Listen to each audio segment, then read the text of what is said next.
Bonsoir Patricia. Bonsoir Monsieur le Ministre et bonsoir à vous qui nous êtes fidèles du lundi au dimanche sur Monaco Info. Place au best-of aujourd'hui avec tout d'abord cette signature importante entre Monaco et la France en vue de l'ouverture en septembre prochain d'un centre d'accueil de jour pédopsychiatrique à Beau-Soleil. Le ministre des Affaires sociales et de la Santé nous a expliqué quelles en seront les missions. La semaine a été marquée par un très bel anniversaire outre-Atlantique, les 30 ans de l'admission de Monaco à l'ONU. Nous étions lundi avec l'ambassadeur, représentant permanent de la Principauté aux Nations Unies. Au Salon du Bourget, où le constructeur monégasque Venturi était présent, il a été question d'aéronautique vert. Alors qu'ouvrait à Monaco un nouveau restaurant gastronomique, les ambassadeurs by Christophe Cussac, et que les élèves de l'Académie de danse Princesse Grace répétaient avant leur gala de fin d'année, et ce quelques jours après la fête de la musique. De grands sportifs ont été nos invités cette semaine, le navigateur Charles Caudrelier de passage à Monaco et l'ancien rugbyman Yann Delegue qui nous a présenté les Monaco Water Games qui se dérouleront du 12 au 14 juillet. Voici le best-of de la semaine. Ces 30 ans sont passés très vite, mais je pense que Monaco est respecté au sein des Nations Unies. Nous savons être un partenaire fiable. La Principauté fait beaucoup dans le domaine de la coopération et je pense que nous avons honoré les obligations de la charte que nous avons reconnue il y a 30 ans en devenant État membre. Et la certitude de notre avenir, c'était dans les mots du prince Régnier III, la reconnaissance de l'un des principes essentiels de la Charte des Nations Unies, c'est l'égalité souveraine des États. Donc c'est un État, une voix à l'Assemblée générale. C'est aussi, comme je l'ai dit, la reconnaissance de la capacité d'un État membre à respecter ses engagements envers la Charte, non seulement pour les contributions, mais aussi pour la promotion du droit international, des relations amicales entre États. Donc je pense que la Principauté a vraiment été un partenaire exemplaire de l'organisation. C'est d'ailleurs dans ces échanges ce jour avec le président de l'Assemblée générale, mais aussi avec le secrétaire général des Nations Unies, ce qui a été reconnu. Alors c'est un projet qui a pris naissance sur un constat qui était le manque de structure et notamment dans l'est du département, permettant d'accueillir des enfants et des adolescents qui présentent des troubles autistiques, des troubles du développement et de la personnalité et qui du coup sont impactés dans leur scolarité.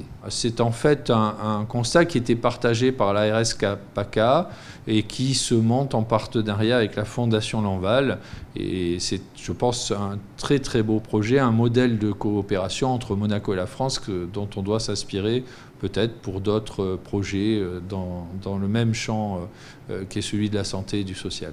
Beaucoup d'enfants et d'adolescents, de plus en plus nombreux, présentent des troubles du domaine autistique. On sait que c'est une pathologie qui a tendance à être de plus en plus fréquente, mais également des troubles de la personnalité. Ça ne permet pas une intégration optimale dans un parcours scolaire normal. Et même avec des plans d'aide adaptés, on n'arrive pas à maintenir une scolarisation de qualité. Donc nous avons voulu créer cet hôpital de jour qui permet de répondre à ces difficultés de scolarisation dans une typologie d'enfants et d'adolescents bien particulière. C'est une prise en charge qui sera à la fois médicale, médico-social, un accompagnement par des travailleurs médico-sociaux et puis bien sûr une véritable scolarisation, ce qui devrait permettre d'améliorer l'intégration scolaire de ces enfants. Monaco a assuré la construction de ce centre sur un terrain qui nous appartenait. Le financement de la construction, des travaux, de l'équipement et du fonctionnement sera partagé entre Monaco et la France. Le dernier point qui restait à régler, c'était la signature de cette convention, dont acte, c'est chose faite. Donc dès septembre, nous ouvrirons l'hôpital de jour de pédopsychiatrie de Beau-Soleil. Pendant des décennies, on ne parlait que de croissance, on était en pleine démocratisation du transport aérien pour que le plus grand nombre puisse voyager, les compagnies low cost, les prix de billets d'avion très bas.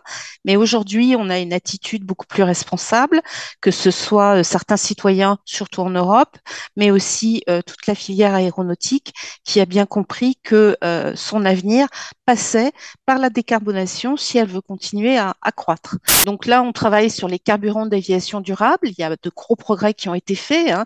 Les avions qui sont en service aujourd'hui peuvent déjà intégrer un mélange 50% kérosène, 50% carburant d'aviation durable. Et puis, bien sûr, il y a la voie que suit notamment Airbus, hein, de l'hydrogène, puisque Airbus va être le premier constructeur mondial à mettre en service le premier avion de ligne à hydrogène en 2035. Il y a des études en ce moment qui sont en train de sortir sur la consommation de programmes qui montrent qu'à partir du moment où on a ce genre de téléviseur, eh bien, on a tendance à privilégier de plus en plus la consommation à la demande au détriment des chaînes classiques qui nous donnent des rendez-vous tout au long de la journée auxquels il faut être présent devant l'écran à la bonne heure au bon moment pour voir son programme. Si on regarde notamment les audiences de la télévision classique, elles sont extrêmement vieillissantes. Et donc, ça rappelle un peu ce qui s'est passé dans la presse il y a quelques années, un vieillissement des audiences, notamment la presse quotidienne régionale, avec une grande difficulté à renouveler les publics.